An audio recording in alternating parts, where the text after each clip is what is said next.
Hello guys and welcome to Web Acrylic YouTube channel. आज इस session की शुरुआत करते हैं एक छोटे से फैक्ट के साथ। गाइस, क्या आपको पता है कि कभी भी गूगल में अगर कोई चीज़ आप सर्च करते हो और गूगल इतनी सारे सर्च रिजल्ट्स आपको ला कर देता है, वो सिर्फ और सिर्फ होते हैं 4% of the entire world wide web. Rest of 96% Google हमेशा आपसे छुपा के रखता है। तो ऐसी कौन सी खास बात है इस 96% में? एक छोटा सा हिंट देता हूँ। क्या कभी सोचने की कोशिश की है कि आपके बैंक अकाउंट डिटेल्स वेब के कौन से हिस्से में स्टोर्ड हैं, या आपके एग्जाम रिजल्ट्स वेब के कौन से हिस्से में स्टोर्ड होते हैं, या आपके आधार, आपके पासपोर्ट की डिटेल्स वेब के कौन से हिस्से में स्टोर्ड होते हैं? So guys, answer find out करेंगे इस वीडियो में। आगे बढ़ने से पहले प्लीज गाइस इस वीडियो को लाइक कर देना और इस चैनल को सब्सक्राइब करके हिस्सा बन जाना हमारी वेब एक्रिलिक आर्मी का। So let's begin.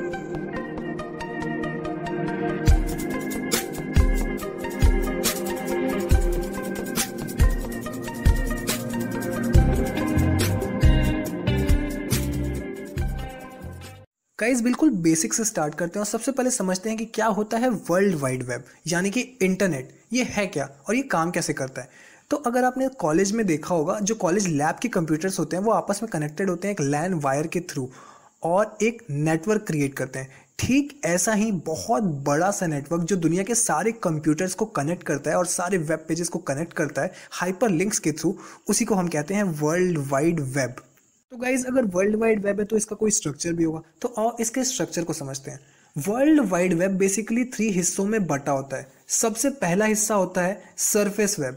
जो भी चीज़ें आप गूगल में सर्च करते हो, जो सर्च रिजल्ट्स आपको शो होते हैं, या फिर आपकी फेसबुक प्रोफाइल्स, आपकी Insta profiles, LinkedIn profiles, Yahoo search, binge search, जितनी चीज़ें आप एक्सेस कर पाते हो इंटरनेट पे, उस हिस्से को इंटरनेट के कहते हैं सरफेस वेब। और अगर एरिया वाइज बात करें तो ये सरफेस वेब कंसिस्ट करता है सिर्फ और सिर्फ 4% of the entire world wide web, और रेस्ट ऑफ 96% फिर से 2 हिस्सों में डिवाइडेड होते हैं, जिसमें से 90% जो हिस्सा होता है उसे हम कहते हैं डीप वेब। अब ये डीप वेब क्या होता है और इसमें क्या चीज़ें स्टोर्ड होती हैं? तो जितने भी आपके लीगल डॉक्यूमेंट्स होते हैं या फिर गवर्नमेंट रिकॉर्ड्स होते हैं, आपके एकेडमिक रिकॉर्ड्स जैसे कि आपके रिजल्ट्स और आपके फाइनेंशियल रिकॉर्ड या साइंटिफिक रिपोर्ट्स, ये सारी की सारी चीज़ें डीप वेब में स्टोर्ड होती हैं, जो आप एक्सेस नहीं कर पाते। ये एक्सेस क्यों नहीं कर पाते? क्योंकि ये वेबसाइट्स, ये पेजेस गूगल में इंडेक्स्ड नहीं होती हैं, या किसी भी सर्च इंजन के लिए ये इंडेक्स्ड नहीं होती हैं। तो कभी भी गूगल अगर आपको सर्च रिजल्ट्स शो करता है तो उन्हें ये वेबसाइट्स दिखती ही नहीं है कि ये आपको भी दिखा सके। इन वेबसाइट्स को छुपा के रखा जाता है। तो डीप वेब कंसिस्ट करता है 90% of the entire world wide web. आखिरी जो 6% बचा, उसी को हम कहते हैं डार्क वेब, या फिर हैकर्स वेब, या फ्री फॉर्म ऑफ इंटरनेट भी इसे कहते हैं। तो क्या चीज़ है ये? आपने काफ़ी लोगों को कहते हुए सुना होगा कि डार्क वेब पे हमें नहीं जाना चाहिए, कहाँ काफ़ी सारी इलीगल चीज़ें होती हैं, यहाँ पे ड्रग्स का मार्केट है, यहाँ सिल्क रोड है या फिर रेड रूम है। तो क्या है ये सारी चीज़ें? Let's discuss about it. The dark web is a network of untraceable online activity and websites on the internet। मतलब कि ये एक ऐसा नेटवर्क है जिस पे आप कोई भी एक्टिविटी परफॉर्म करो और दुनिया की कोई भी ताकत आपको कभी भी ट्रेस नहीं कर सकती। ये 3 टाइम्स मोर सेफर होता है किसी भी नॉर्मल VPN से। एवरीथिंग स्टार्टेड इन 1960 जब ARPANET पहली बार इंट्रोड्यूस्ड हुआ था। ये US गवर्नमेंट का प्रोजेक्ट था जो कि कुछ स्टैनफोर्ड स्टूडेंट के साथ मिलकर उन्होंने स्टार्ट किया था। इसका मेन आइडिया यही था कि कुछ कंप्यूटर्स को यूज़ करके हम एक ऐसा नेटवर्क क्रिएट करें जहां कि हम ट्रांजैक्शंस कर सकें बिना किसी फिजिकल कांटेक्ट के। और कहानी असल में शुरुआत हुई 1970s में, जब उसी नेटवर्क को यूज़ करके स्टैनफोर्ड यूनिवर्सिटी के कुछ स्टूडेंट्स ने इलीगली मैरिजुआना बाय की। हर टेक्नोलॉजी के 2 एस्पेक्ट होते हैं, एक गुड और एक बैड। इंटरनेट अभी तक पब्लिकली डिस्ट्रीब्यूट भी नहीं हुआ था और पहली इलीगल इंटरनेट ट्रांजैक्शन हो चुकी थी ऑलरेडी। जब 1991 में पहली बार इंटरनेट पब्लिक में रिलीज़ हुआ और उसके कुछ साल बाद US गवर्नमेंट को ये रियलाइज़ हुआ कि इंटरनेट के कुछ हिस्से को हमें अपने लिए रिजर्व करके रखना चाहिए। उस हिस्से को हम एनोनिमस तरह से यूज़ करेंगे ताकि हमारे स्पाइस और हमारे सोल्जर आपस में एक दूसरे से कम्युनिकेट कर सके इन द वॉर जोन्स, और उनकी कम्युनिकेशन को कोई ब्रीच ना कर सके। और तब एग्जिस्टेंस में आया टॉर, जो बन चुका है आज का डार्क वेब। तो ये गाइस बनाया ही इसीलिए गया था कि इसे कोई ट्रैक ना कर सके, हर चीज़ इस पे एनोनिमस हो। Tor stands for the onion routing. Just like the layers of onion, इसमें भी कई सारे लेयर्स होते हैं सिक्योरिटी के, कई सारे लेयर्स होते हैं इंक्रिप्शन के। ये एक ऐसी टेक्नोलॉजी है जिसमें क्लाइंट को नहीं पता होता कि उस वेबसाइट का सर्वर जो वो सर्च कर रहा है वो दुनिया के कौन से लोकेशन पे स्टोर्ड है, और उस वेबसाइट को भी कभी नहीं पता चल पाता कि जो भी क्लाइंट उस वेबसाइट को एक्सेस कर रहा है वो कहाँ से कर रहा है और उसकी आइडेंटिटी क्या है। मतलब कि एंड टू एंड एनक्रिप्शन दोनों साइड से, और हर रिक्वेस्ट के साथ एक लेयर ऑफ इनक्रिप्शन और जुड़ जाता है। तो अगर कभी कोई हैकर, कोई अटैकर आपकी किसी रिक्वेस्ट को बीच में ब्रीच भी करने की कोशिश करे, तब भी उसको ये नहीं पता चल पाता कि ये रिक्वेस्ट भेजी किसने है और ये जा कहाँ पे रही है। अब एक इंपॉर्टेंट बात, वीडियो के स्टार्टिंग में मैंने कहा था कि जितनी भी वेबसाइट्स डार्क वेब पे स्टोर्ड हैं उन्हें एक्सेस आप नॉर्मल ब्राउजर से नहीं कर सकते। उन्हें एक्सेस करने के लिए आपको कुछ स्पेशल ब्राउजर्स और सॉफ्टवेयर चाहिए। ऐसा क्यों? क्योंकि जितने भी सरफेस वेब डोमेन्स होते हैं, अगर आप उनको ध्यान से देखो तो वो एंड होते हैं .com से या .in से या .biz से। सो इस टाइप के डोमेन्स आपको देखने को मिलेंगे। लेकिन डार्क वेब पे जो डोमेन चलता है वो एंड होता है .onion से, और ये ऑनियन दी ऑनियन राउटिंग से ही आया। तो जो .onion वेबसाइट्स थी उन्हें ऑनियन राउटिंग के लिए ही बनाया गया था, और इसीलिए ये वेबसाइट्स इतनी ज़्यादा सिक्योर हैं कि किसी को पता ही नहीं चलता ये वेबसाइट स्टोर्ड कहाँ पे है। और अगर किसी गवर्नमेंट को ये पता ही नहीं चल पाता कि ये वेबसाइट स्टोर कहाँ पे है तो वो वेबसाइट्स कभी बंद करा ही नहीं पाते।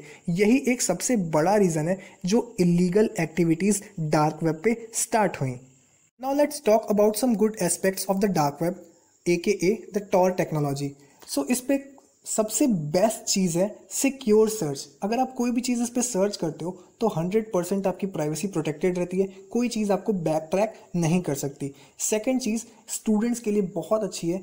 कई सारे पेड रिसर्च पेपर्स होते हैं जो स्टूडेंट्स नहीं पढ़ पाते, आप डार्क वेब पे ईजिली पढ़ सकते हो फ्री ऑफ कॉस्ट। इस पे कई सारी ऐसी साइंटिफिक वेबसाइट्स हैं जो आपको इतने एक्यूरेट रिजल्ट्स देती हैं जो गवर्नमेंट आपसे छुपाना चाहती है, क्योंकि यहाँ पे ऑथर्स एग्जैक्ट चीज़ें पब्लिश कर पाते हैं, क्योंकि कभी भी कोई भी गवर्नमेंट एजेंसी उन्हें ट्रैक नहीं कर सकती।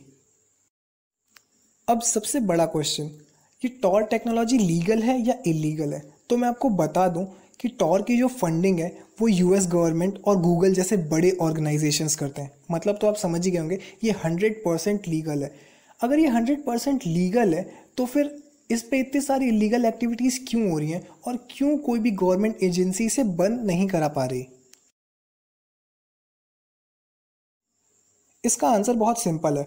टॉर को स्टार्ट किया था US गवर्नमेंट ने एक सिक्योर और एक एनोनिमस नेटवर्क के लिए, जहाँ पे उनके स्पाइस, उनके सोल्जर्स एनोनिमसली एक दूसरे से बातें कर पाएँ। और ये तभी हो सकता है अगर भीड़ ज़्यादा हो। आप भीड़ में ही तो गुम हो पाते हो ना। तो इन्होंने क्या किया, इन्होंने एक प्राइवेट ऑर्गेनाइजेशन को टॉर टेक्नोलॉजी दे दी और इसे पब्लिक कर दिया, ताकि इस पे जितने ज़्यादा यूज़र्स एक बार में ऑनलाइन होंगे उतनी ज़्यादा सिक्योरिटी उनके स्पाइस को मिलेगी छुपने के लिए। Now let's talk about some bad aspects of the dark web. कौन सी ऐसी चीज़ें जो इसे इलीगल बनाती हैं? सबसे बड़े दो आंसर्स हैं, रेड रूम और सिल्क रोड। सबसे पहले बात करते हैं सिल्क रोड की। सिल्क रोड एक ऐसी ऑनलाइन ई-कॉमर्स वेबसाइट है जो डार्क वेब पे एग्जिस्ट करती है, और यहाँ पे आप इलीगल चीज़ें बाय कर सकते हो, जैसे कि इलीगल ड्रग्स और वेपन्स। और गाइज मानो ना मानो, आपको डार्क वेब पे ऐसी वेबसाइट्स भी मिल जाएंगी जहां आप ऑनलाइन हिटमैन हायर कर सकते हो किसी को किल करने के लिए। और वैसी ही वेबसाइट्स जब ऑनलाइन वीडियोस शोकेस करती हैं लाइव मर्डर का, तो ऐसी ही वेबसाइट्स को आप बोलते हो द रेड रूम। बट हर चीज़ के गुड एस्पेक्ट्स और बैड एस्पेक्ट्स तो होते ही हैं। तो एक बहुत अच्छी टेक्नोलॉजी है टॉर, जिसका हम अच्छा और बुरा दोनों तरह से इस्तेमाल कर सकते हैं। तो गाइज़, अगर आप चाहते हो कि मैं आपको वो सेफ तरीके सिखाऊं जिससे आप खुद के वेब पेजेस क्रिएट कर सकते हो डार्क वेब पे, आप चाहते हो अगर कि मैं आपको ऐसे ट्रिक सिखाऊं, ऐसे तरीके बताऊं जिससे आप एक्सेस कर सकते हो बहुत ही सेफली डार्क वेब को, तो please let me know in the comment section below, और मैं उसके अकॉर्डिंग ही अपनी नेक्स्ट वीडियो लेके आऊँगा जिसमें मैं आपको एक्सेस करना बताऊँगा डार्क वेब को। So this was the video guys. अगर ये वीडियो पसंद आई हो तो प्लीज़ इस वीडियो को लाइक करना और इस चैनल को सब्सक्राइब करना। We have a long way to go guys, और अभी तक 100 सब्सक्राइबर्स भी पूरे नहीं हुए हैं। सो प्लीज़ गाइज इस चैनल को सब्सक्राइब करना। So that's it from my side. Good day.